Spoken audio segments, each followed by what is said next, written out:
Hi everyone. For those who don't know me, my name is MAISARA, and thank you for getting together today. And we're gonna dive into a little bit of an exciting topic that we got for our creative presentation, which is language and gender. So let's just think about it briefly. So we all use words to connect or just chatting, but how much of how we say things is shaped by whether we are men or women, and more importantly, how the society judges us based on those words. So that's where we're gonna look today. So I'm just gonna give you a little bit of quick roadmap before we diving into our discussion. We're going to look at the main differences in how men and women handle conversations and how that ties into gender identity. As you guys already go through the slides, we have a few major theories. So for the women's side, we got Robin Lakoff's work from the 70s. And we're gonna look at how liberal feminism and subculture theories viewed it. And then we're gonna look at Scott Kaisling's framework on men's language, and it's gonna be a very exciting mix of classic and modern perspective. So let's get into it and see what the slide actually tells us. So I'm giving the floor to you guys to discuss. Thank you, Ms. Moderator. So, good day everyone. Today, I would like to present one of the factors that influence language differences between men and women, which is societal expectations.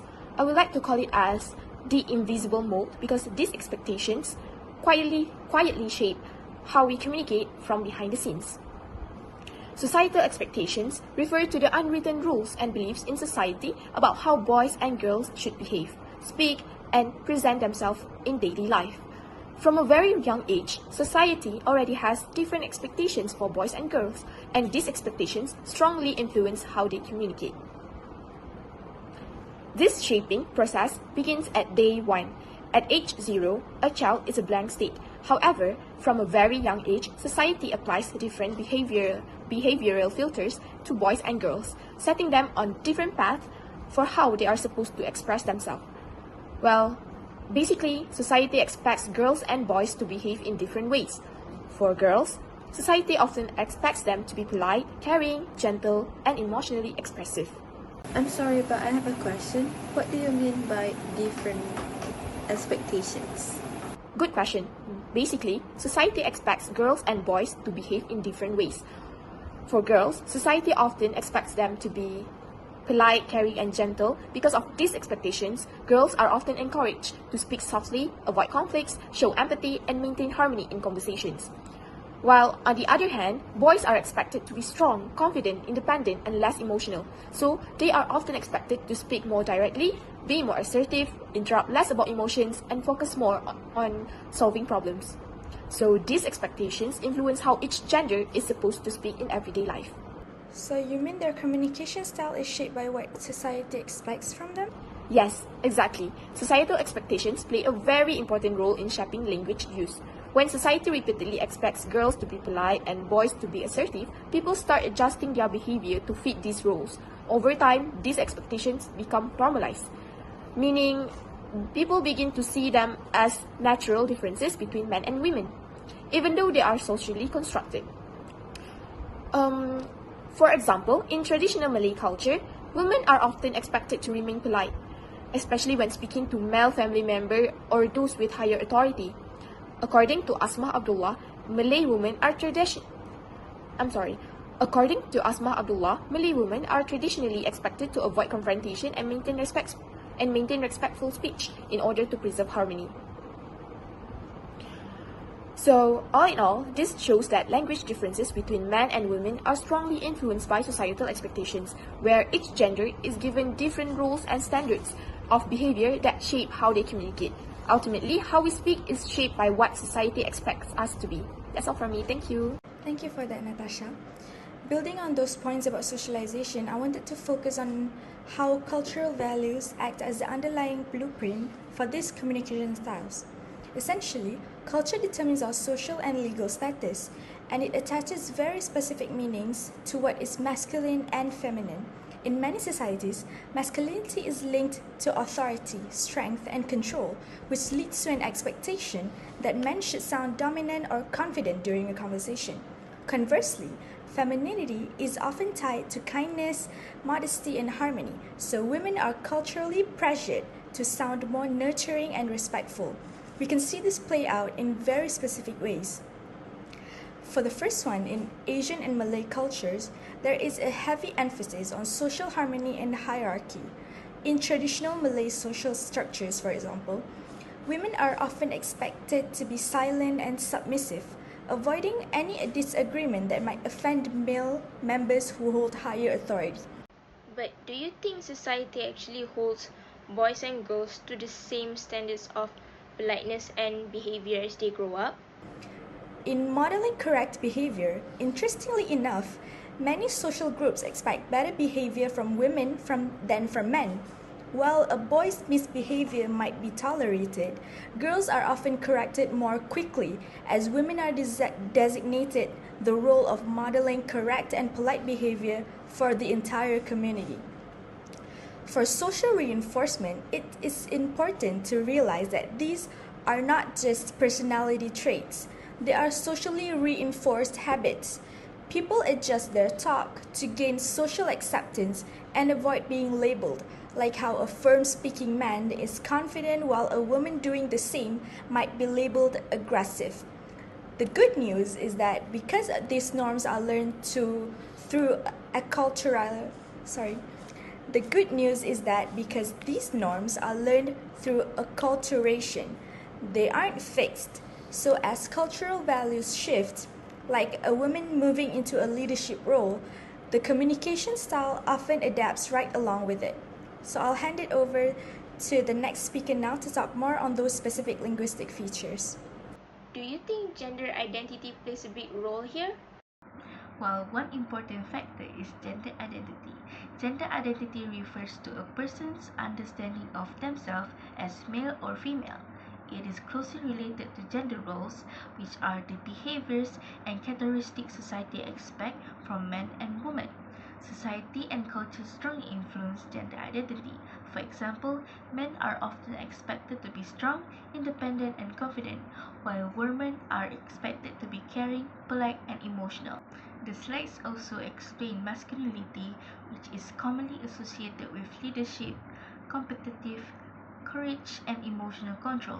However, these ideas may differ across cultures and individuals. So, after understanding how men and women communicate differently, the next question is what influences these differences? Yeah. One study mentioned in the slide found that masculine traits such as dominance and difficulty expressing emotions were linked to higher aggression. This shows that social expectation can influence behavior. Another survey in Korea showed that many people still believe gender stereotypes, such as women being more emotional and men being stronger leaders. Well, in conclusion, gender identity is shaped by both personal feelings and social influences. Culture and society affect how masculinity and femininity are expressed in communication and daily life. I hope that answers your question, Ro. Today, I will be covering the Robin Lakoff's theory on women's language. Lakoff views women's language as a symbol of social discrimination, reflecting a historically lower status. Because women were historically denied power, they were pushed into a speaking style that avoids being too firm or direct. This ladylike speech involves using very specific words for things men often find trivial, like calling a color lavender instead of purple. They are also expected to use empty adjectives like adorable or divine that men usually stay from to protect their reputations. To avoid conflict, women often use hedges, like adding a question to a statement. For example, isn't it? Or saying they are so sad instead of very sad. These habits were meant to help women fit a traditional feminine image and avoid looking smarter than the men in the room. There's also a lot of social pressure to be polite, creating a double standard where a man who speaks up is seen as confident, but a woman doing the same thing is seen as aggressive. Women often feel they have to model good behavior just to be accepted. Critics have pushed back, saying that Lekov's work is biased because it is based on her own intuition rather than the real-world data. They also argue it's wrong to treat the way men speak as normal, while seeing women's speech as just a deviation from that norm.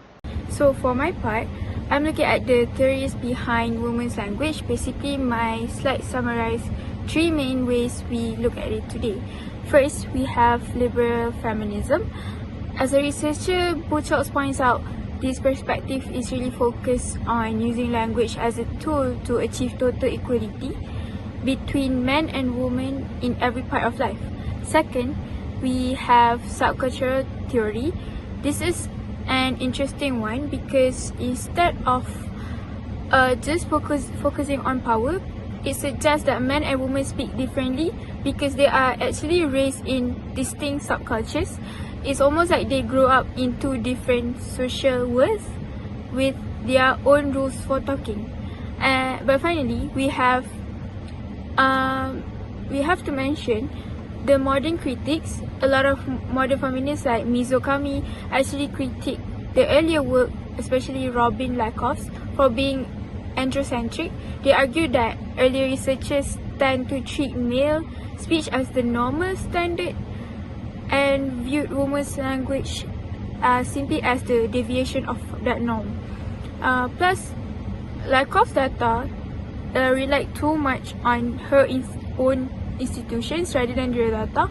So the main takeaway I want to show is that these languages differences are actually a result of our social environment rather than something that is fixed or permanent. I think moving on to a new point, we spent a lot of time on women language, so let's shift gears and talk about men language. So I'm going to focus more on Gizling 2007.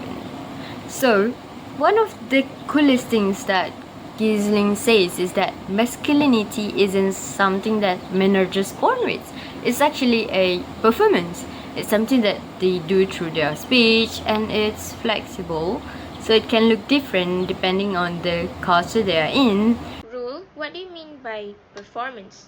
Like, how do you guys actually show that they're being masculine in a normal conversation?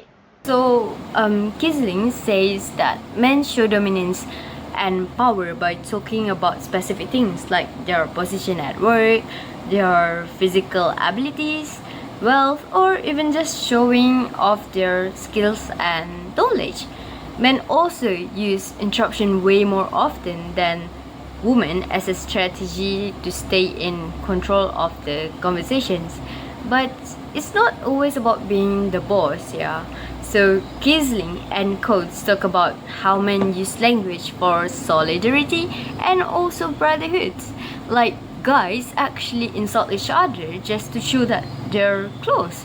They also have this acting cool strategy where they use the word dude constantly just to keep the vibe from feeling too formal or intense.